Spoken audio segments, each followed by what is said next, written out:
반도체도 떨어져야 돼, 한국에. 올해 주도했던 거 바이오라든지 조선, 화장품, 전력 이런 것도 좀 거품 빠져야 돼요. 거품이 있다고요? 예, 말 같지도 않은 가격이에요 지금. 말이 되냐고. 그딴 식으로 생각하면 안 된다고. 그딴 식으로 생각하면 안 된다고. 그래서 제가 말씀드리는 게 작년 7월에 최고 부유했을 때를 잊어라.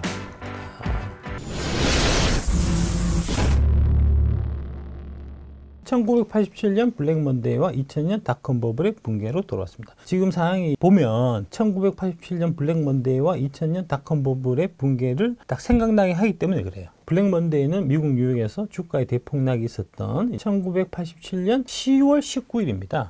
이날 하루에 주가가 22.6% 빠졌어요. 다우존스가 하루에 508포인트, 전일 대비 22.6%가 폭락했다. 1987년 8월 25일에 다우존스 지수가 연초 대비 주가 상승률이 40%를 기록하는 수직 상승세가 이어지면서 사상 최고치인 2722.42포인트를 수립했다. 이 같은 호황 분위기에서 대폭락의 조짐을 엿본 사람은 아무도 없었다는 거죠. 다우지수가 2700포인트라고 하니까 참, 예. 귀엽네요. 귀엽죠. 언제? 지금하고 똑같은 게 법 새끼들이 기고만장했었다는 거죠. 미장은 이제 현금 복사기다 이러면서 막 갔잖아요. 가서 이제 왕창 이게 지금 매운맛을 보고 있다는 거 아닙니까? 그죠? 다 그런 거야, 이게. 1929년 10월 28일과 29일에 12.6%와 11.7%에 비해서도 2배 정도가 큰 수치였다.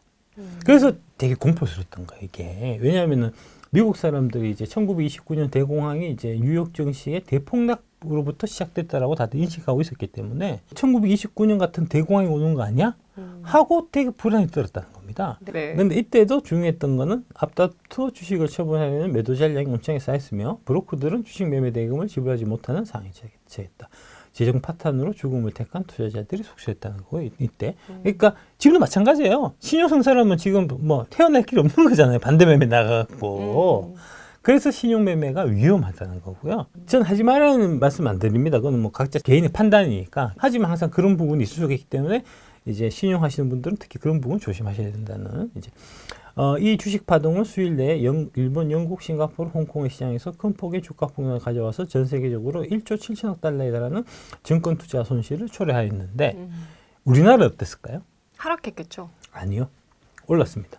1987년 10월만 해도 네. 외국인 투자자들이 우리 시장에 아무도 없었거든요. 그냥 우리끼리 하는 시장이었어요. 그래서 블랙먼데이에서 22% 빠졌다 해갖고 이제 뭐 거기서 뭐 어쩌라고 해갖고 오후에 다 올랐어.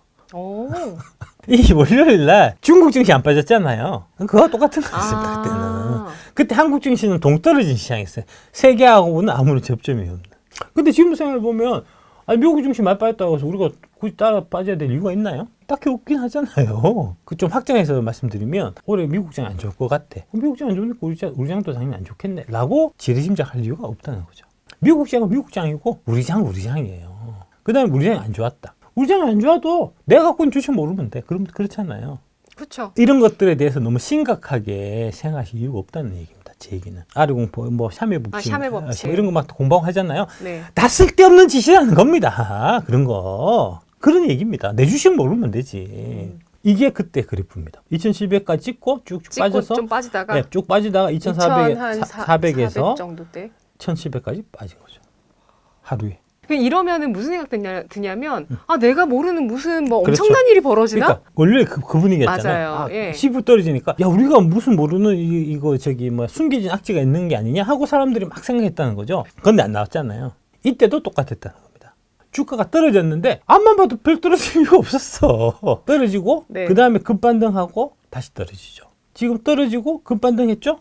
다음 주 다시 떨어지겠죠. 그럴 가능성이 상당히 있다라고 저는 보입니다. 한 달, 한 보름 정도, 여기서 여기까지가 한 달 보름 정도 기간입니다. 그러니까 9.11 테러나 뭐 이런 때도 쭉 보면은 이제 확 떨어지고 그 다음에 이제 V자 반등한 걸 보통 기억하는데 정밀하게 보면 떨어지고 거기서 한 달에서 한 2달 정도 이런 기간들이 보통 있는 게 일반적이에요. 코로나 뽑을 때는 안 그랬죠. 바로 V자 반등 쭉 해서 갔는데 네. 그거는 독특한 케이스였다라고 보시면 되고. 근데 그때는 전 세계적으로 같은 문제를 가지고 빠른 대처를 해서 그렇죠. 사실은 빠른 같은 대처를 했던 게 저금리 정책을 다 같이 그렇죠. 폈으니까. 벤 버냉키가 돈을 막 쏟아부어갖고 네.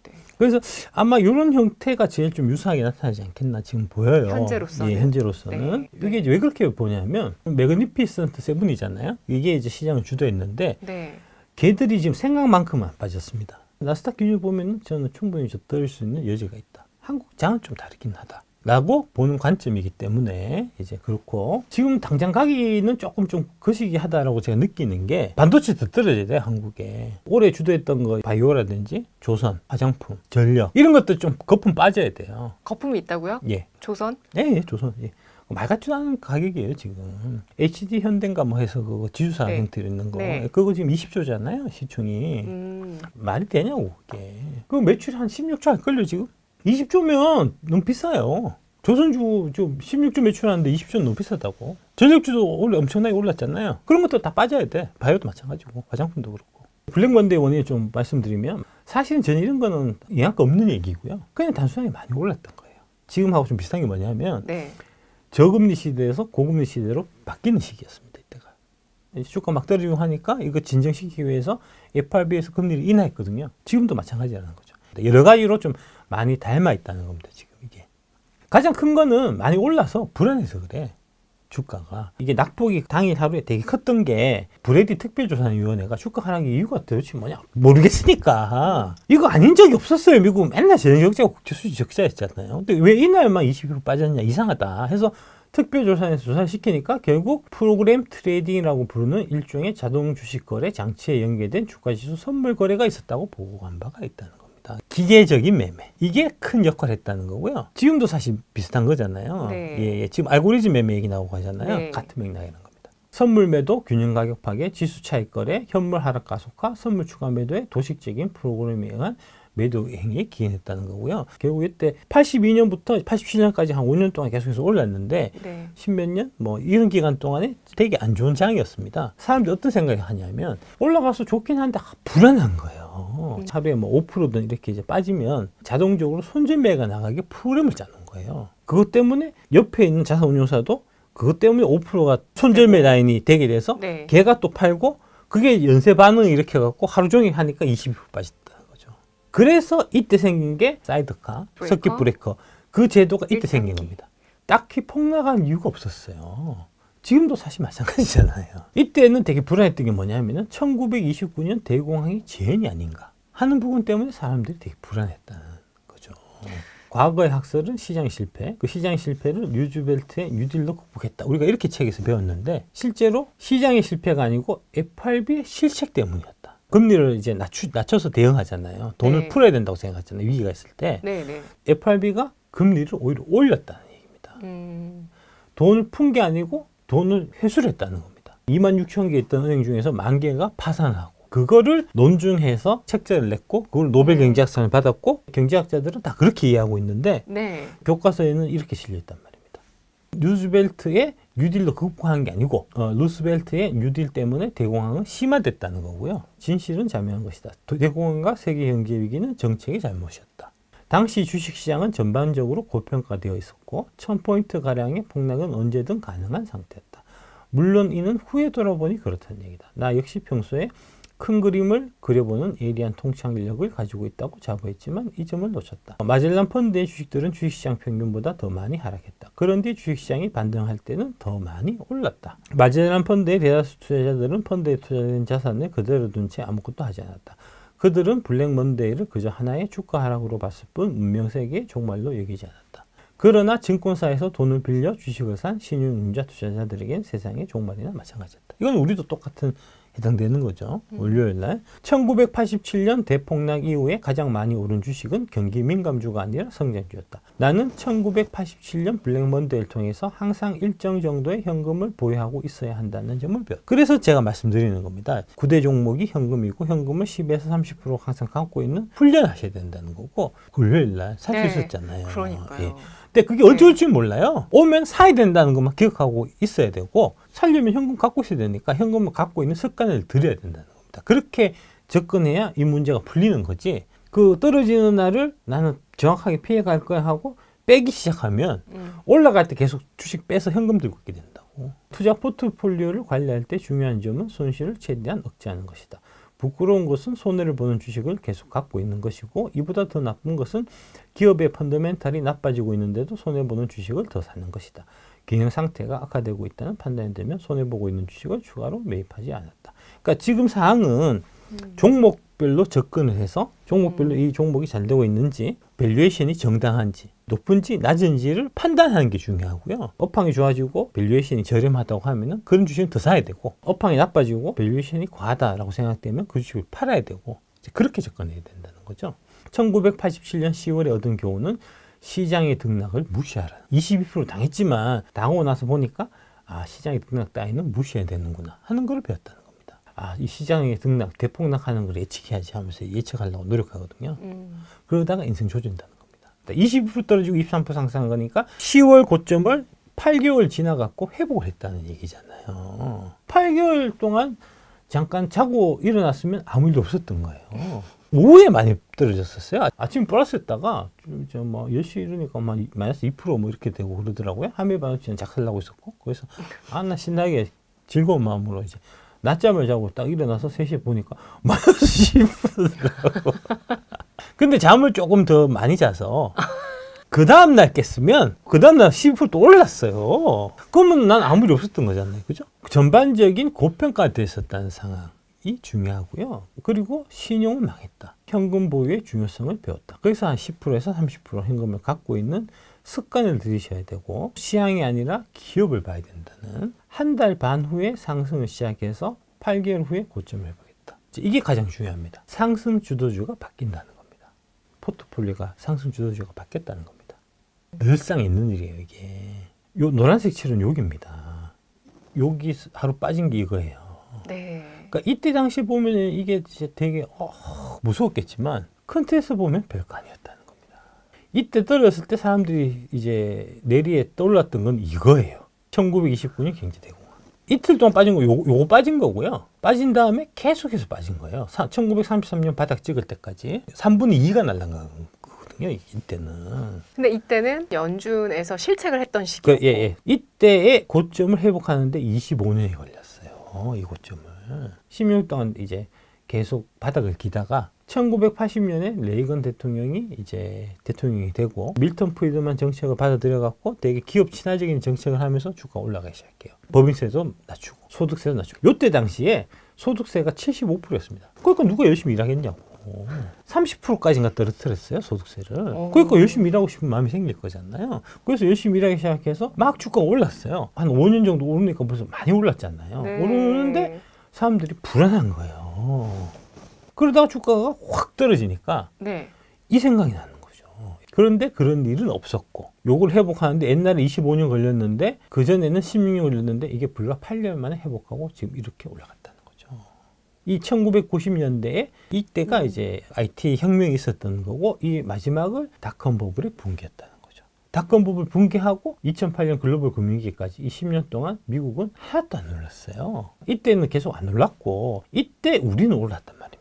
엄청 올랐죠. 예. 그러다가 애플이 아이폰을 출시를 하면서 네. 모바일 혁명 관련된 기업들이 미국에서 다 생기면서 글로벌 성장을 주도했고, 이게 2016년까지잖아요. 그 이후에 계속해서 올랐다는 거죠.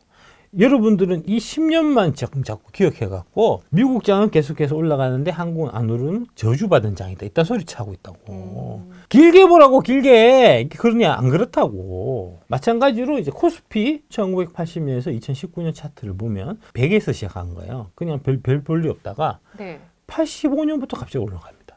이게 100에서 1000까지 가요. 4년 만에. 이때는 상한가가 4%인가 그랬어요. 4% 5%막 그랬어요. 그러니까 매일 4% 5%씩 오른 거야. 이유도 없어. 그냥 올라. 그럴 때 87년 블랙먼데이가 터졌다고요. 네. 흔적도 없어. 흔적도 없다고, 이거. 이때 우리 대한민국 증시가 주주환원 열심히 했냐? 안 했어요. 주주환원 같은 거 그런 거 없었어. 근데 10배 올랐잖아. 그러니까 주주환원 안 해서 한국 증시 안 온다는 건 개생 구라라니까. 저번에 김연아 의원하고 이제 토마토 친구들에서 토론했었잖아요. 네. 걔는 그것만 외워와갖고 한국 증시가 이제 뭐 주주환원 안 하기 때문에 주가 안 오른다, 뭐 이런 얘기 하길래. 그래서 네. 내가 이 역사를 얘기 준 거 아닙니까? 80년대 우리가 이렇게 10배 올릴 때 그때 주주환원은 지불도 아닌데 잘 올랐는데 그게 말이 되냐? 지금 똑같아요. 그러니까 주주환원은 아무 상관없는 거 얘기하니까. 세계를 주도하는 산업이 있었느냐 없었느냐에 따라 갖고 세계 증시를 주도하는 이제 시장이 생기는 건데, 이 자기 경험이 일천해 갖고 그것밖에 안 보이는 거예요. 아 근데 진짜 오늘 말씀 들어보니까 진짜 넓게 보는 게 진짜 중요하고 제대로 보는 게 중요하다는 생각이 굉장히 많이 들고. 그럼요. 큰 그림이 사실 더 중요한 거예요. 인생을 멀리서 보면 희극이고 가까이서 보면 비극이다. 주식 동안 그러하다. 그래서 조급한 새끼는 도살당한다는 겁니다. 제가 이 사례를 왜 꼭 꼬집어 얘기했겠습니까? SKC 얘기를. 에코프로비엠 팔아갖고 SKC 산 얘기를 왜 얘기했겠습니까? SKC가 올해 많이 올랐잖아요. SKC가 올라간 이유가 SKC는 배터리도 사지만 유리기판으로 AI 특수를 정조준하고 있기 때문에 오른 거잖아요. 네.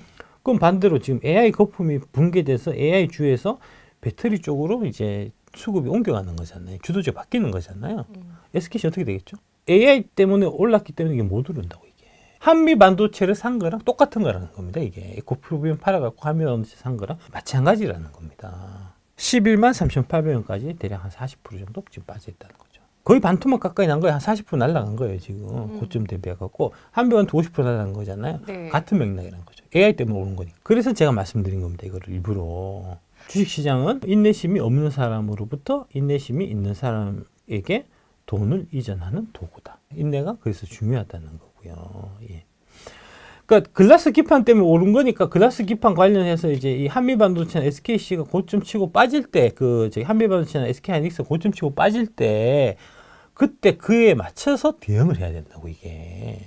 근데 그냥 막 올라가는 거를 이제 이따가 이때 사라고 얘기하지는 사지도 않고 있다가 고점에서 떡 사서 또 물려버리면 어쩌자는 겁니까 지금. 돈 날리는 대표적인 케이스란 말입니다. 이런 게. 왜 이렇게 샀겠습니까? 참다 못 참아갖고. 그래서 물린다고. 이런데 물리면 답이 없어. 답이 없다고 이게. 답이 없다고 이게.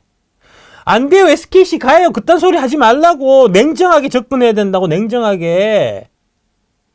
판단을 하세요. 명백하게.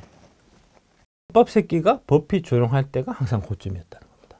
중장에서 나왔던 얘기입니다. 버크셔 주주들은 1965년 이후에 연 25% 복리 수익률에 맞들어 있었습니다. 이게 덩치가 커지면 커질수록 돈을 벌기가 어려워져요. 지금은 이게 20%까지 떨어졌어요. 네. 그런데 사악한 1999년이 우리를 강타했습니다. 계산해보니 버핏은 100억 달러를, 100만 원입니다. 100억 달러를 1999년 동안에 손실을 봤다는 겁니다.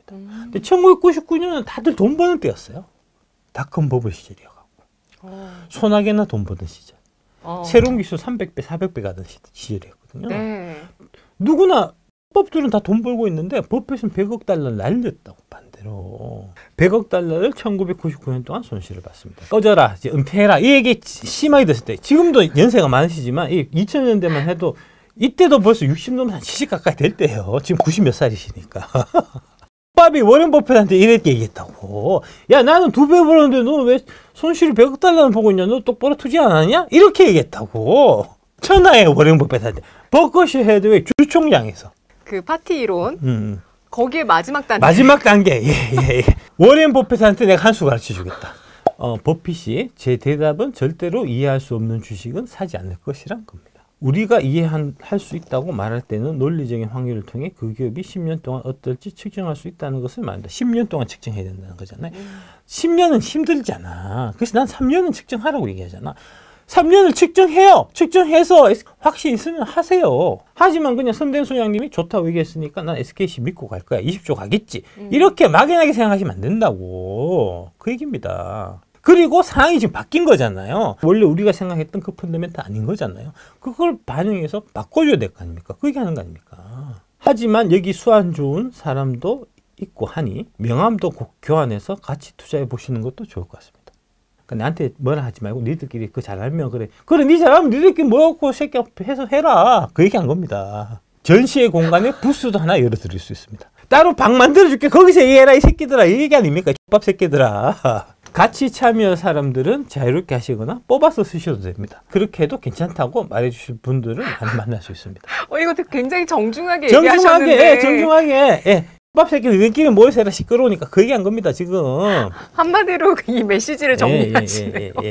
여러분을 편하게 해주는 큰 부를 이미 가지고 있는데 저작거리에서 당신이 이해하지는 못하지만 더 빨리 돈을 버는 방법을 누군가가 시전하고 있다면 그걸 따라해서 굳이 비참해질 필요는 없다고 봅니다. 내가 한낱 네 같은 X밥 새끼 말을 듣고 따라하겠냐고 그 얘기한 겁니다. 지금 뭔가가. 어디서 조언질이냐. 예. 네. 지나서 보면 다 쉬워 보입니다. 직접 투자를 해보신 분은 그렇지 않다는 것을 알게 되고 결코 쉽지 않고 더 대단하게 느끼게 됩니다. 지나면 또 쉬워 보일 것은 지금 무엇일까요? 에코프로를 150만 원에 팔았다가 50만 원 밑에서 다시 사는 것. 이게 쉬워 보인다는 겁니다. 하지만 그 상황에서는 쉽지 않아요. 지나간 거 보고 그때 150만 원 내가 팔고 지금 50만 원 샀어야 되는데 생각할 수는 있지만 못한다고 안 된다고. 그래서 워렌 버핏도 그렇게 안 하고 찰리 멍거도 그렇게 안 하고 피터 린치도 그렇게 안 했다고요. 더 나쁜 것은 이번에는 꼭 그렇게 해야지 하고 결심한 분들이 많다는 겁니다. 여러분도 지금 다 그런 생각하고 있잖아요. 다음에는 놓치지 않고 받아갖고 주식 다 팔아야지라고 지금 여러분이 생각한다고. 그딴 식으로 생각하면 안 된다고. 그딴 식으로 생각하면 안 된다고. 그래서 제가 말씀드리는 게 작년 7월에 최고 부유했을 때를 잊으라고 하는 겁니다. 꿋꿋하게 잘 견뎌갖고 작년 7월 달에 최고 부자였던 그 가격이 오면 사람은 팔게 돼 있어요. 팔고 나서 올라간단 말입니다. 팔고 나서 올라가면 어떻게 되죠? 2차전지 주변주를 사겠죠. 하이드로 리튬 같은 거 사갖고 열심히 벌어놓은 또 한 방에 다 날리는 거야. 함부로 파는 거 아니다. 좋은 주식. 1등주로 갖고 가야 되는 거예요. 1등주를 계속해서 갖고 가야 되는 거예요. 1등주로 가다가 2등주로 가고 그 다음에 잡주로 가서 결국 잡주에서 물리는 게 바로 그 이유예요. 그래서 그렇게 물리면 회복해야 되잖아요.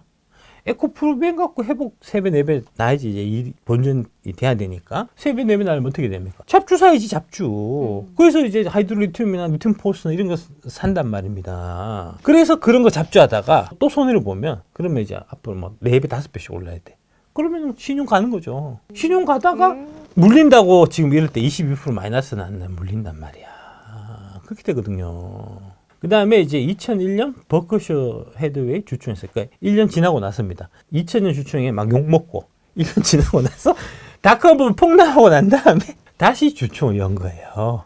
작년 주총에서 한 신사분이 일어나 간청하기를 버크셔 해드웨이가 기술주에 투자해서 좀 더 높은 수익률을 짜내라고 했습니다.